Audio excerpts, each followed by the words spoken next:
Another Disney lawsuit has hit the books. And what is it over? Well, a group of people that The Hollywood Reporter is calling Disney cultists, who have paid six figures to try to sue the company into letting them back into an exclusive club that is only available to the super rich over there at Disneyland Resort. Let's talk about the fight at Club 33 here on That Park Place. Hello, I am Jonas J. Campbell, an investigative reporter for That Park Place, and here with me is a Disneyland expert, Mr. Vash Sky. Vash, you ready to talk about Club 33? Oh yes, definitely ready to talk about Club 33. Oh, the elusive club. One could say the most elusive club of all of Southern California, or California in general, I suppose.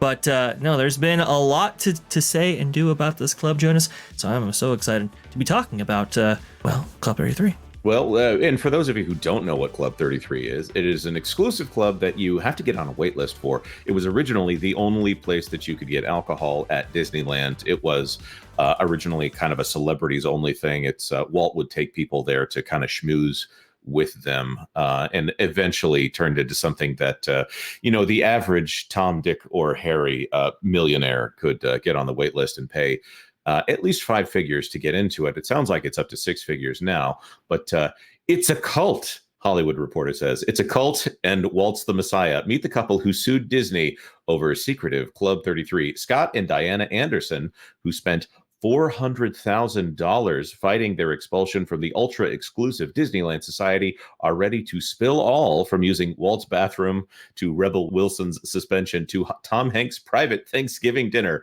Waffles at 4 o'clock in the afternoon, no problem. Is that what the wealthy are doing with all of their money? Have they just figured out that you could have breakfast for dinner? Oh my, I didn't know that I was doing this kind of life hacking here. This by Seth Abramovich from The Hollywood Reporter. Wow. Waffles at 4 o'clock. And they don't even say Mickey waffles at 4 o'clock in the evening. Oh. You think they're serving Mickey waffles to these people?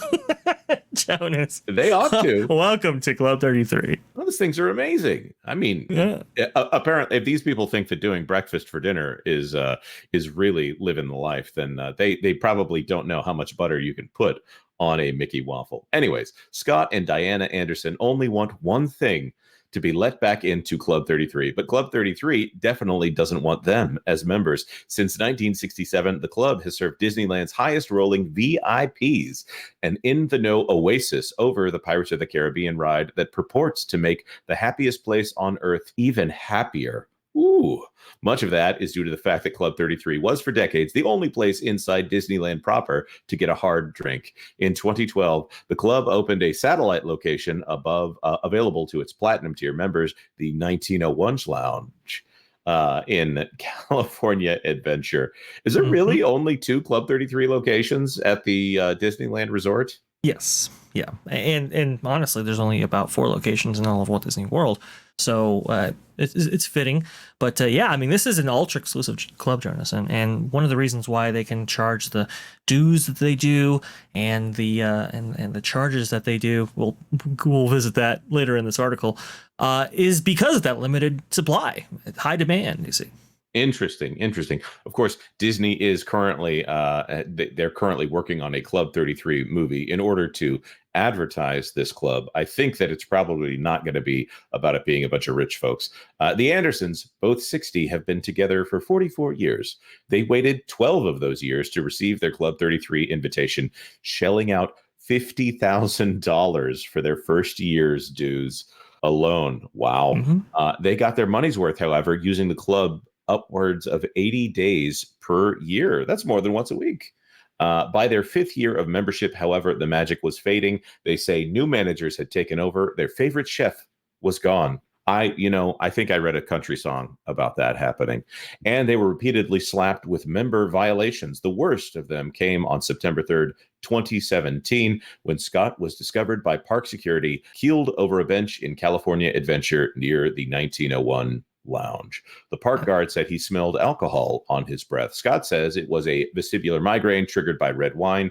A month after the incident, the Andersons were informed they had been expelled from Club 33 forever. Thus began their $400,000 legal odyssey to get reinstated and seek $231,000 in damages. But the Andersons lost after a jury of 12 deliberated for 45 minutes and ruled in Disney's favor. I don't mean to be laughing at these people, but $400,000 over $231,000 in damages.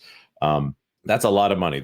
We're getting closer to the $1 million mark than we are to just the amount of money that you would pay to go into the park itself. I think a ticket is $168 right now, Vash. Yeah, I mean, on average-ish, yeah, a little bit.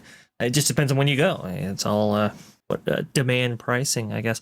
But with this, no, those member dues are extremely expensive. I believe it's quoted in one of these articles suggesting that it was about $32,000 a year, even to be a member. That's per person, obviously. I had heard the last quote I had heard was about $25,000, so it has gone up precipitously. Amazing. since that time period. But even to get onto the list, Jonas, and yes, you have to get onto the list, and it's about anywhere between a 5 to 10 year process.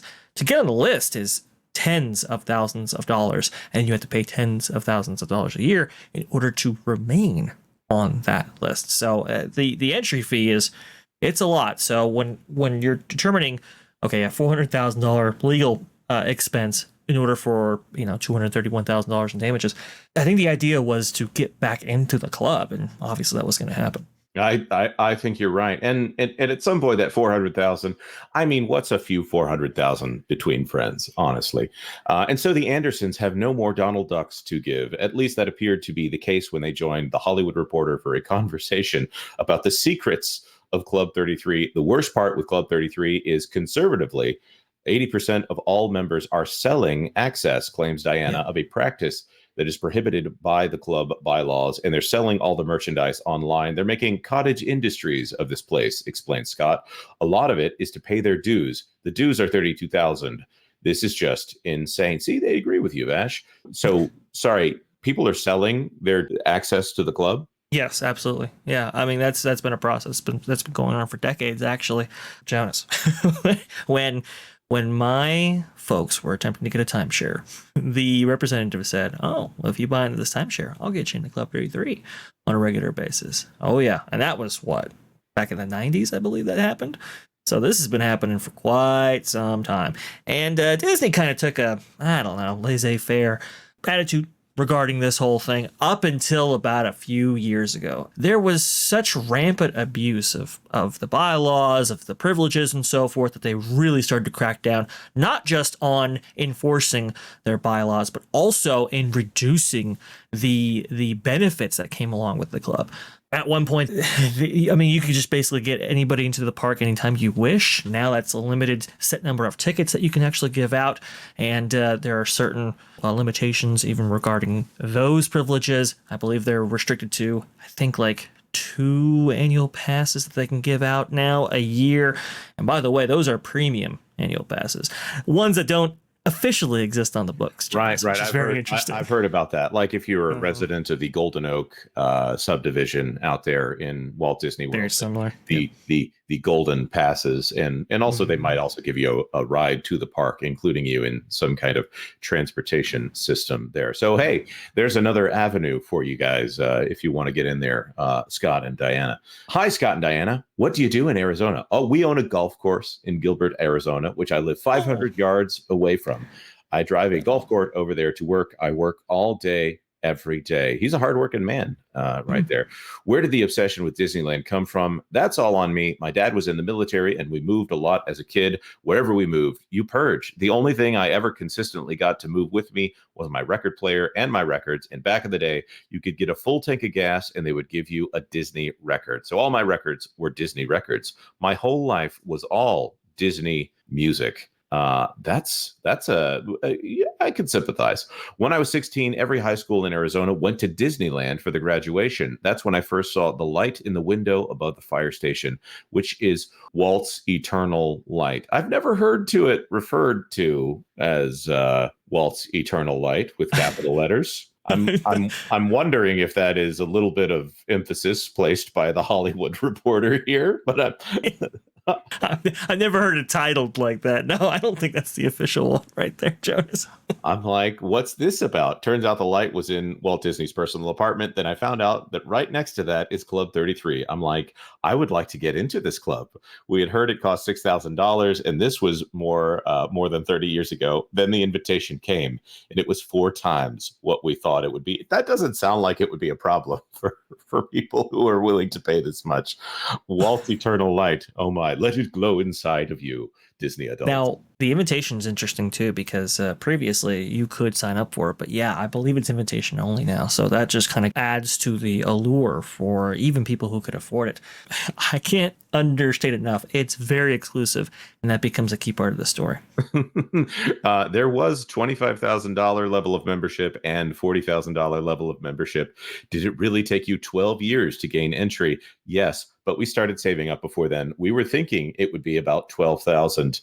It was 40,000 plus your first year dues, which was 10,000. That included access for her mother and our son. So $50,000 in the first year. Wow. Wow.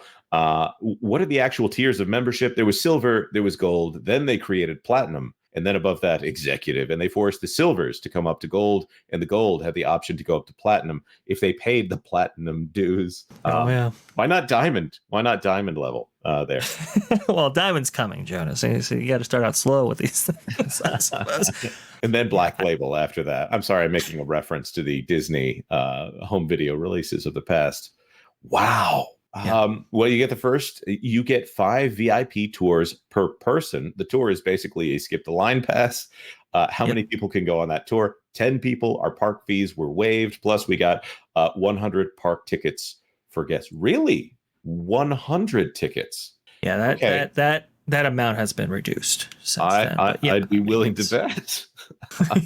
Yeah, it's a lot, Jonas. I mean, you get a lot. Those VIP tours. I mean, they start out at like what, $7,000, I believe. I believe it. And if you get one per, I mean, wow. But your park fees always covered. Right. Club 33 is really a glorified annual pass. And a Club 30, remember, you don't have to pay for the Lightning Lane or Genie Pass or all that other garbage. Hey, look at that. At least we're in agreement on how the park should be right there. What do you get in the actual Club 33? Liquor and food. There you go. When we first joined, they had the dining room and the trophy room. The trophy room, is that the one that was supposed to be what the tiki room ended up being? Sort of. Yeah, sort of. The trophy room had a whole bunch of Walt era exclusive pieces of concept art, even animatronics. There was an animatronic, I believe, vulture in the corner of the room there that had a microphone attached to it. A lot of exclusive memorabilia.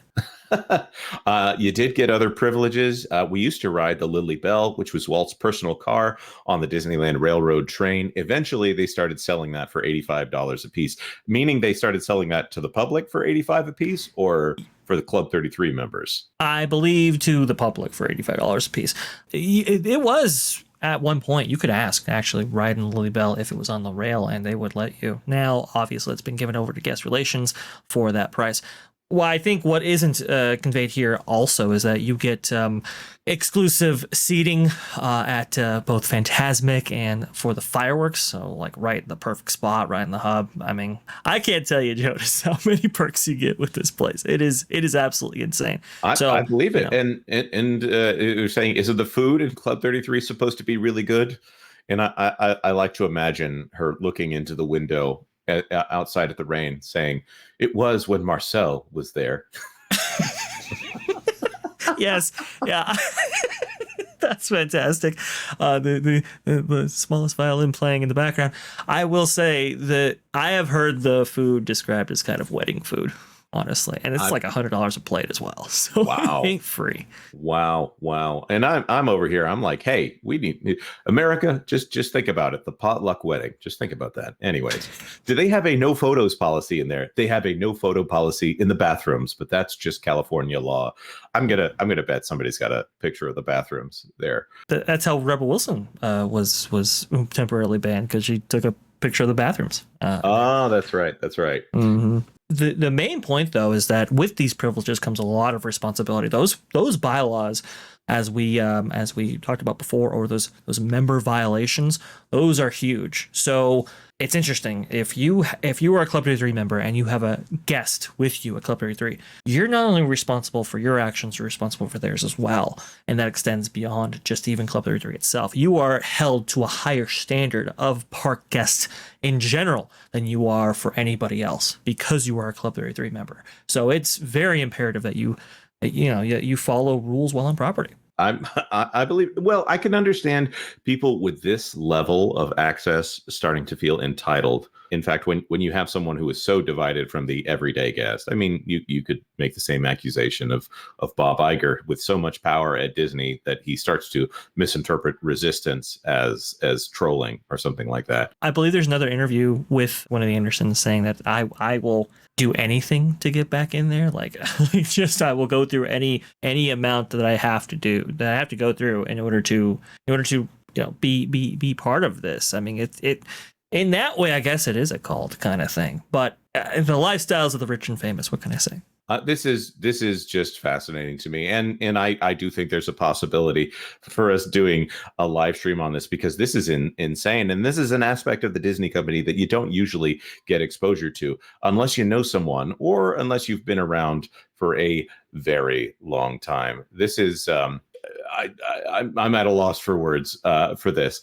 Vash, is there anything that you want to add before we wrap this up? The only thing I'll add is that, hey, that nickel and diming that's been occurring at the plebeian level of the Disney park experience, well, that has been happening, as has been illustrated in this article multiple times, at the upper echelons as well. So Disney, they don't limit nickel and diming to just any class of guest. Yes, and of course, to anyone here, as you write your comments below, be sure to bathe in Walt's eternal light, and of course, like this video if you like the video, and consider subscribing to That Park Plays for all the news that should be fun. Thanks for watching That Park Plays News.